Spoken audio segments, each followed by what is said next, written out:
Em outubro?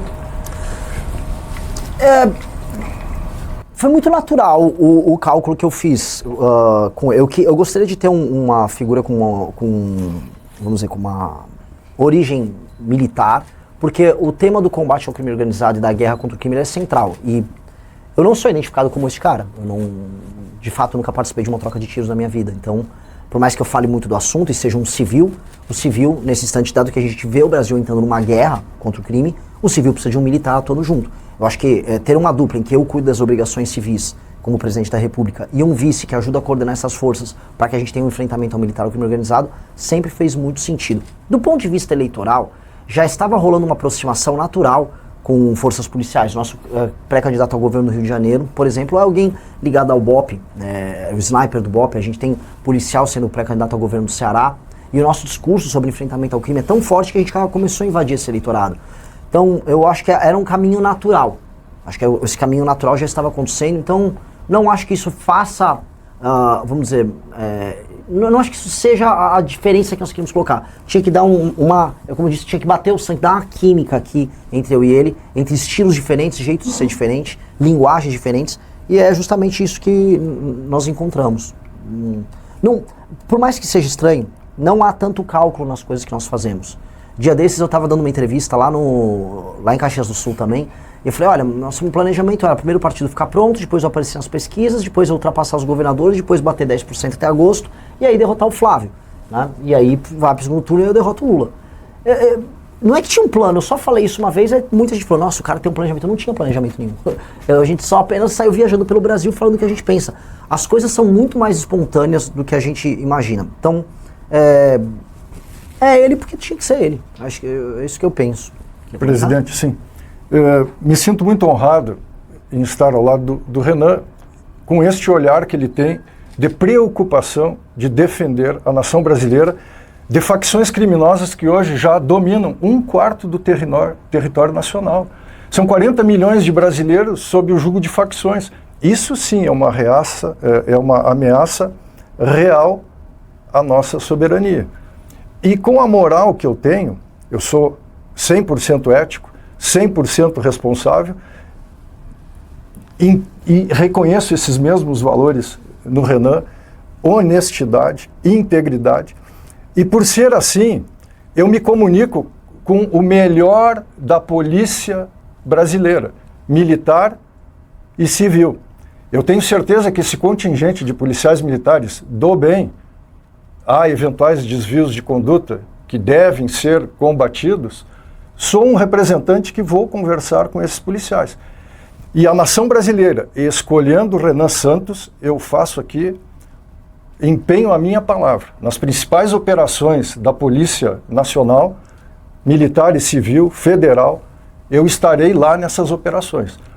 Não para comandar, mas para dar o apoio moral, porque eles estão bem comandados. São Paulo aqui tem a primeira mulher na história da Polícia Militar de São Paulo como comandante-geral da maior força policial militar do Brasil.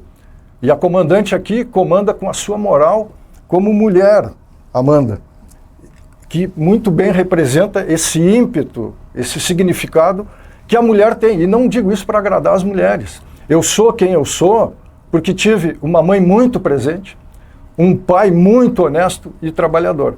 Tenho certeza que eu espelho o melhor da polícia brasileira. E como o Renan estabeleceu como prioridade, como bandeira, combater as facções em defesa da nação brasileira, estou ao lado dele e tenho certeza que nós vamos vencer essa guerra, por mais difícil que o cidadão que está oprimido lá, principalmente na periferia, ele possa achar que não tem solução.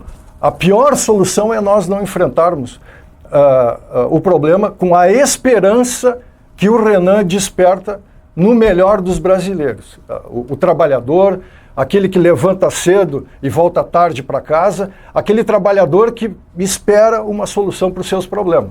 Essa solução, para mim, se chama Renan Santos. O candidato, o senhor, as pesquisas apontam que o senhor ainda tem, dentre os candidatos, tem um dos maiores desconhecimentos, se não o maior. Como que o senhor pretende vencer esse desconhecimento? É por meio de redes sociais? Como o senhor falou, sua campanha não tem tantos recursos assim, tem a cota mínima ali do fundo. Como o senhor pretende vencer o desconhecimento? Essa é a pergunta de $1 trilhão, né? Mas eu vou ser bem claro sobre ela. O eleitor vai precisar me conhecer. E o eleitor, ele vai se abrir a novas opções a partir do momento que passar a Copa do Mundo. Copa do Mundo é um momento que as pessoas estão falando de outros assuntos. Naturalmente o engajamento de todo mundo nas redes sociais cai. E a partir do momento que passar esse período da Copa, o eleitor vai ter que começar a olhar, seja para as redes sociais, ou seja para a mídia tradicional, e procurar suas opções. Por que ele vai me conhecer e por que ele vai ter esse ímpeto em me conhecer mais que os demais? A questão estritamente lógica. Flávio Bolsonaro não tem chance contra o Lula em qualquer cenário de segundo turno, e as chances dele vão diminuir porque o envolvimento dele, seja com o crime organizado do Rio de Janeiro, seja com o senhor Vorcaro, seja com o Porto do passado, vão inviabilizar ele. Essa inviabilidade já é percebida por todo mundo. Quem está em terceiro, na prática? Sou eu. Então o eleitor vai ter que me conhecer. E eu terei espaço na mídia tradicional, vou conversar com a mídia tradicional, vou aparecer, vou participar dos debates e falarei a verdade. Eu serei a mesma pessoa que eu sou aqui na coletiva com vocês. Eu vou falar a verdade e eu tendo a achar que o eleitor ele vai se convencer do que nós vamos apresentar. E isso vai diminuir muito o desconhecimento. O fato é o seguinte, o desconhecimento até o fim da eleição vai desaparecer. Porque teremos espaço, vou participar dos debates e os brasileiros vão querer se importar com o debate político como eles ainda não estão se importando. Então, nesse sentido, a questão não é sobre eu ficar mais conhecido, porque isso vai acontecer. É o que eu vou fazer com esse conhecimento. Eu tenho uma taxa de conversão muito grande. Eu estou na frente dos governadores, mesmo sendo muito mais desconhecido que eles. Ou seja, quem conhece tende a me preferir. Onde me conhecem mais, que é dos jovens 16 a 24 anos, eu estou em primeiro nas pesquisas. Então acho que é muito sintomático. Onde eu sou mais conhecido, eu converto mais.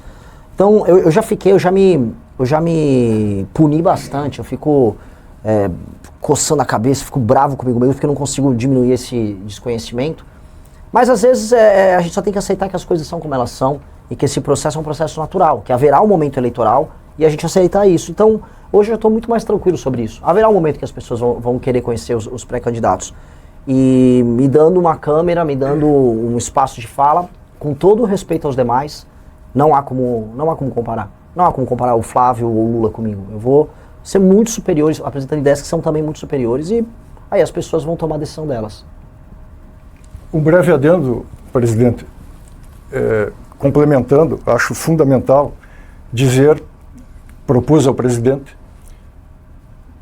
a extinção do Ministério da Defesa. E disse para o Renan, ele me corrige, me chama de Renan, mas eu o vejo como o próximo presidente. Eu digo, presidente, extinga o Ministério da Defesa e dê o status de ministro para os comandantes do Exército, Marinha e Aeronáutica. E explico. Antigamente, quando eu era mais jovem, era assim.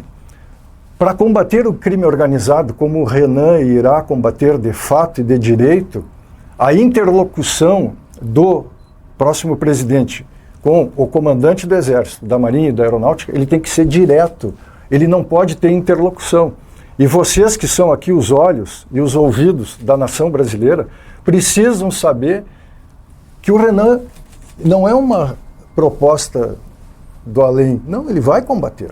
Tem o Kim, tem eu, tem a Amanda, tem a Ana Ehring lá em São Paulo, aqui em São Paulo, e efetivamente temos representantes em outros estados que estão imbuídos. Então nós vamos precisar das Forças Armadas. Precisava fazer esse adendo com um outro breve histórico. Eu sou membro da Academia de História Militar do Brasil, do Exército Brasileiro, desde 1994. Toda essa história pode ser rastreada no meu blog lá, haroldomedina.blogspot.com. E com essa moral de inserção no Exército, estive à disposição do Exército em 1994, fundei o Correio Militar do Sul, que é o principal veículo de comunicação social do Exército no estado lá, em 1994. Fiz 14 edições, estou lá como na equipe do Conselho Editorial. Refiz a revista Ileia do